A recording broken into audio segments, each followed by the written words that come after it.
Welcome to Dexters classes. मैं जसबी। भारत के lakh objection के बावजूद चीन और पाकिस्तान ने एक और पीओके में बड़े प्रोजेक्ट की घोषणा कर दी है और ये प्रोजेक्ट है 6.8 बिलियन डॉलर का रेल प्रोजेक्ट, जिसे फ्रेंडशिप हाईवे का नाम दिया गया है। और जैसा कि यहाँ पर आप the South China Morning Post का आर्टिकल देख पा रहे हो कि China Pakistan push ahead with 6.8 billion rail project in region disputed with India. तो जो ये क्षेत्र भारत के साथ डिस्प्यूटेड है पाकिस्तान का, उसी में ही चीन और पाकिस्तान के द्वारा एक बहुत बड़ा प्रोजेक्ट को मंजूरी दी गई। और ये प्रोजेक्ट की यदि हम बात करें तो ये प्रोजेक्ट कुल 6.8 बिलियन डॉलर का है। और यदि हम भारतीय मुद्रा में इसको कन्वर्ट करें तो 21,000 करोड़ रुपए की लागत आती है। हालांकि इसमें अभी तक ये क्लियर नहीं है कि ये रेल प्रोजेक्ट पीओके में किस स्थान से किस स्थान तक बनाया जाएगा, लेकिन जो ये इस्लामाबाद और सिंजियांग प्रांत के बीच में जो एक नए रेल प्रोजेक्ट की घोषणा की गई, उसमें से हाल ही में 118 किलोमीटर के क्षेत्र में जो ये रेल सड़क बनाई गई है उसको आम जनता के लिए खोल दिया गया, जिसमें एक शोर पर थाकोट पाकिस्तान का, दूसरे हवेलियन चाइना का ये एक गांव बसा हुआ है। तो इसको खोल दिया गया और ये प्रोजेक्ट भी जल्द ही इम्प्लीमेंट कर दिया जाएगा। अब यदि हम बात करें तो इस प्रोजेक्ट के ऊपर, इसके अलावा यदि हम पीओके हम बात करें तो इससे भी पहले पीओके में डायमर भाषा बांध पाकिस्तान और चीन के द्वारा बनाया गया है, जो कि खैबर पख्तूनख्वा कोहिस्तान के गिलगिट बाल्टिस्तान के डायमर ज़िले के बीच में 272 मीटर ऊंचा दुनिया का सबसे लंबा रोलर कॉम्पैक्ट कंक्रीट बांध सिंधु नदी पर बनाया जा रहा है, जिसकी कुल लागत 5.8 अरब डॉलर बताई जा रही है। और इसके उद्घाटन के ऊपर भारत के द्वारा ऑब्जेक्शन भी किया जा चुका। और इतना ही नहीं है, एक और यदि हम बात करें तो जल विद्युत परियोजना यानी नीलम और झेलम नदी के ऊपर भी पाकिस्तान के द्वारा जल विद्युत परियोजना बनाई जा रही है, जिसका कुल 18,000 करोड़ रुपए लागत। और ये बनाई जा रही है चाइना की Kohala hydro power company limited के द्वारा इसको तैयार किया जा रहा है। इसकी कुल लागत है 18,000 करोड़ रुपए।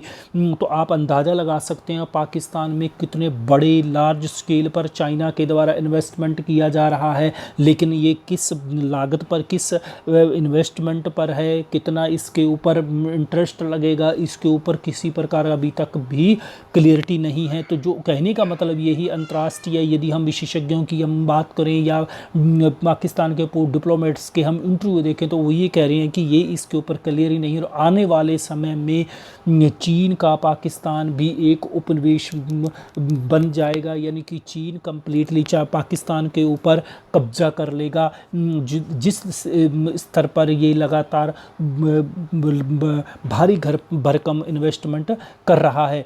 और यदि हम ये जो जितने भी सारी परियोजनाएं लगाई जा रही है वो लगाई जा रही हैं सीपैक के तहत, यानी कि चाइना पाकिस्तान इकोनॉमिक कॉरिडोर के तहत लगाई जा रही है। और ये चाइना पाकिस्तान कॉरिडोर की यदि हम बात करें तो इसी के ऊपर ही 60 अरब डॉलर का एक गलियारा बनाया जा रहा है, यानी कि ग्वादर बंदरगाह से, अरब सागर में ग्वादर बंदरगाह से चाइना के कासगर तक ये जो 13,012 यानी कि 25 लगभग 2500 किलोमीटर का ये जो हाईवे बनाया जा रहा है, जिसमें रेल बसाई जाएगी, सड़कें बनाई जाएगी। और इस हाईवे इस गलियारे के ऊपर भारत की आपत्ति ये है इसलिए क्योंकि ये जो गलियारा है ये गुजरता है पीओके से, और पीओके भारत का हिस्सा है, इसलिए भारत के द्वारा बार बार इसके ऊपर आपत्ति जताई जा रही है। इसके अलावा यदि हम बात करें तो सीपैक के ऊपर काफ़ी ज़्यादा यानी कि ये हम खतरे के बादल मंडराए जा रहे हैं। क्यों? क्योंकि एक तरफ कोरोना वायरस की मार आ रही है और जिस वजह से काफ़ी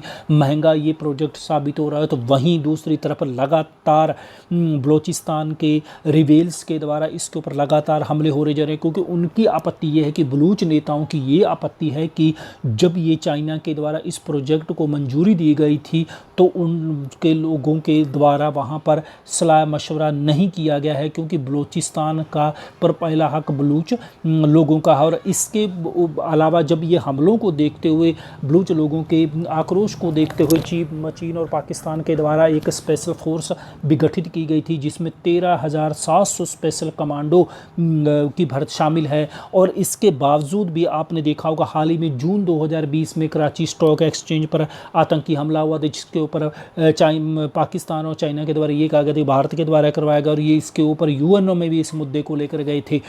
इससे अलावा अगस्त 2018 में भी चीनी इंजीनियरों के एक समूह पर आतंकी हमला हो चुका है, जिसमें 3 चीनी इंजीनियरिंग मारे गए थे। नवंबर 2018 में भी कराची के चीनी वाणिज्य दूतावास पे हमला हो चुका है। तो आने वाले समय में भी इस प्रकार के और हमले होने की उम्मीद है, क्योंकि जिस प्रकार से चीन की दादागिरी इस रीजन में चल रही है तो उससे और ज़्यादा कॉन्सिक्वेंसेस पैदा हो गए। तो ये था फ्रेंड्स आज का वीडियो। उम्मीद है कि वीडियो पसंद है तो लाइक कीजिएगा, शेयर कीजिएगा, और चैनल सब्सक्राइब नहीं किया तो चैनल भी सब्सक्राइब कर लीजिएगा। मिलता हूँ इसी प्रकार और वीडियो के साथ। वीडियो सुनने के लिए बहुत बहुत धन्यवाद।